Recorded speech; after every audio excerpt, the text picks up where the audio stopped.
Nakapagluto ako ng mixed vegetable na on the budget. Alam mo ba, mga ingredients natin for today ay galing sa Dali. Napakasulit, pasok na pasok sa budget.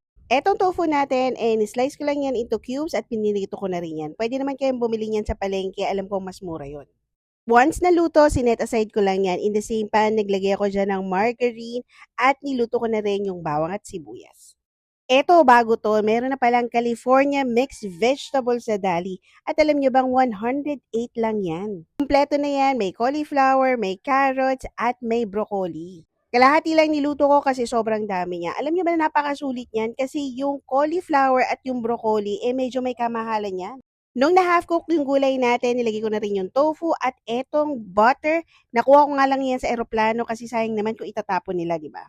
Nilagay ko na rin dyan yung oyster sauce para naman mas masarap yung ating gulay. Less than 200 pesos lang na gastos natin dyan. I-check mo na rin sa Dali, baka meron kayong California mixed vegetable. O paano ba?